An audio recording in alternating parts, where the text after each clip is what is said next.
Saudações. Meu nome é Gustavo Miranda de Azevedo Ferreira. Sou acadêmico do 4º semestre do curso de Medicina do CESUPA. Vou apresentar o trabalho intitulado Transtornos Mentais Prevalentes em Pacientes Infanto-Juvenis em um Ambulatório de Saúde Mental, um estudo epidemiológico observacional. Essa pesquisa foi produzida com a minha colega Juliana Benatá Benigno de Souza, acadêmica do 8º semestre do curso de Medicina do CESUPA, sob a orientação da professora doutora Ana Emília Vita Carvalho. Introdução. Os transtornos mentais são desordens caracterizadas por alterações clinicamente significativas na cognição, na regulação emocional e no comportamento de um indivíduo. Isso reflete disfunções dos processos biológicos, psicológicos e de desenvolvimento subjacentes ao funcionamento mental e comportamental. Estão associados a sofrimento e prejuízo no funcionamento social. As implicações negativas dos transtornos psiquiátricos são amplas no público pediátrico, incluindo desde prejuízos ao desempenho escolar até disfunções nas relações interpessoais. Objetivos. Objetivo geral. Identificar os transtornos mentais mais prevalentes nos pacientes infanto-juvenis atendidos no SEMEC. Objetivos específicos. Caracterizar o perfil sociodemográfico dos pacientes, identificar as queixas e as comorbidades mais prevalentes entre as crianças e adolescentes atendidos, descrever as intervenções médicas e não médicas prescritas para os pacientes, identificar os fatores de risco para a ocorrência dos transtornos mentais detectados. Métodos. Tipo de estudo. Estudo tem delineamento descritivo e retrospectivo utilizando-se a análise de dados quantitativa. Considerações éticas. Este estudo foi aprovado pelo Comitê de Ética e Pesquisa CEP sob parecer 5429013. Participantes. Foram selecionados pacientes com idades entre 6 e 15 anos atendidos no Ambulatório de Saúde Mental do Centro de Especialidades Médicas do CESUPA, SEMEC, em 2019. Foram excluídos da amostra crianças e adolescentes que apresentaram diagnóstico de síndromes genéticas e prontuários que não estavam com as informações completas.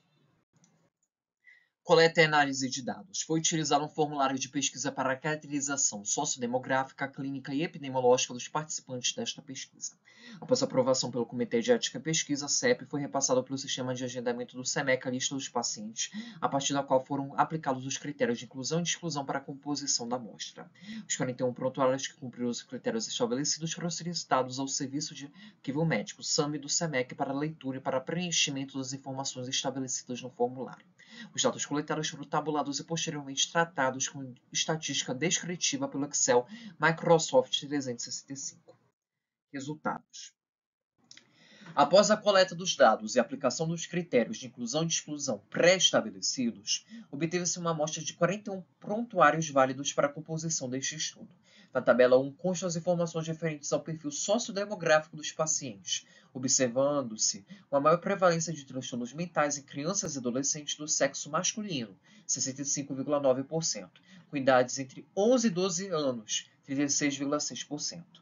Mais de 95% dos participantes se autodeclararam pardos. A escolaridade não foi informada em 41,5% dos prontuários, o que pode comprometer uma análise abrangente dessa variável. Porém, 34,1% dos que relataram seu nível educacional cursavam o ensino fundamental 1 no momento da primeira consulta, corroborando a faixa etária de maior prevalência citada anteriormente. A tabela 1 também exibe a procedência dos participantes. 43,9% deles não residiam em Belém, cidade onde o acompanhamento médico foi realizado. O perfil clínico dos pacientes está descrito na tabela 2. Nota-se que o motivo pelo qual os responsáveis procuraram atendimento geralmente envolve 2 ou mais queixas. Dentre elas, as mais citadas foram heteroagressividade, desobediência às regras, desatenção, irritabilidade e agitação psicomotora. Tais atitudes se configuram como comportamentos externalizantes, totalizando 47,2% das queixas. Os comportamentos internalizantes, como tristeza, ansiedade, isolamento social, oscilações de humor e choro fácil, foram citados 36 vezes, correspondendo a 22,4% do total. Alterações neurocognitivas como hipersensibilidade a estímulos sonoros, intolerância a aglomerações de pessoas, estereotipias motoras e dificuldades de fala representam 14,9% das queixas. Obteve-se o diagnóstico de transtorno de déficit de atenção com hiperatividade em 25% dos casos, enquanto de transtorno de espectro autista em 22,1%. Essas condições aparecem juntas em pelo menos 5 situações diferentes. Ambas afetam o neurodesenvolvimento das crianças, por isso são habitualmente diagnosticadas na infância. Ressalta-se também que a epilepsia é uma doença neurológica que equivale a 7,4% dos diagnósticos estabelecidos, esteve associada ao TEA, TDAH e aos transtornos de humor. As informações dispostas na tabela 3 sobre o tratamento medicamentoso a que foram submetidos os participantes desta pesquisa demonstram que o uso de psicofármacos foi indicado para 36 dos 41 pacientes, 87,8%, destacando-se a prescrição dos antipsicóticos como a risperidona, 50,8%, e dos antidepressivos como a citalopram e a fluoxetina, 26,2%. Em contrapartida, enquanto a farmacoterapia foi amplamente indicada, apenas 43,9% dos participantes passaram por acompanhamento multidisciplinar com profissionais não médicos para tratamento dos transtornos psiquiátricos. Ademais, foi investigado se houve indicação de avaliação neuropsicológica para a amostra do público infanto-juvenil selecionada durante as consultas.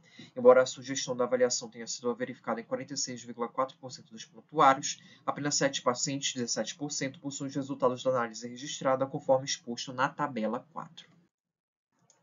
Os dados nas tabelas 5 e 6 trazem dados sobre os antecedentes pessoais dos participantes da pesquisa. Em relação ao histórico de violência interpessoal, 11 dos 41 pacientes, 26,9%, referiram terem sido vítimas de violência, sendo os pais e os colegas da escola os agressores mais frequentes. No que diz respeito aos pacientes que expressavam comportamentos agressivos com os outros indivíduos, 60,1%, o principal tipo de violência exercida foi a física. Em relação aos antecedentes obstétricos, 26,4% de histórico de intercorrências como parto pré-termo, consumo de bebidas alcoólicas, tabagismo e uso de drogas ilícitas durante a gestação e pré-eclâmpsia.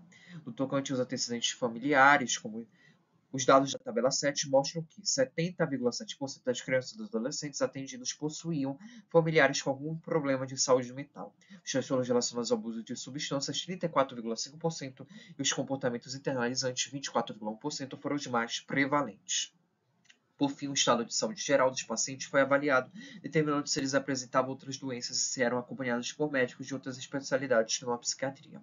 Nesse contexto, os motivos mais citados para acompanhamento nos ambulatórios de neurologia, de neuropediatria e de pediatria geral, incluindo problemas de comportamento, alterações neurológicas e déficits escolares, problemas possivelmente associados às doenças mentais diagnosticadas no ambulatório de saúde mental do SEMEC. Salienta-se também a presença de alterações metabólicas, nutricionais e endócrinas, 19,4% dos prontuários, sendo a maioria das queixas relacionadas à obesidade infantil e à puberdade precoce. Conclusão.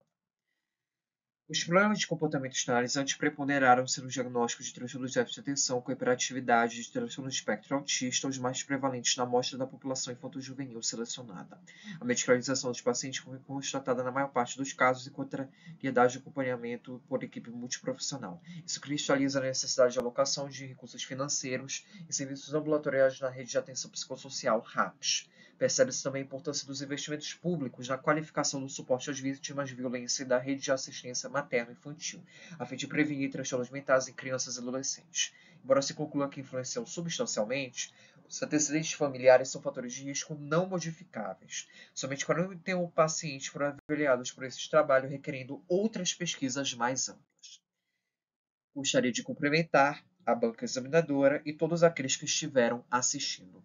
Muito obrigado.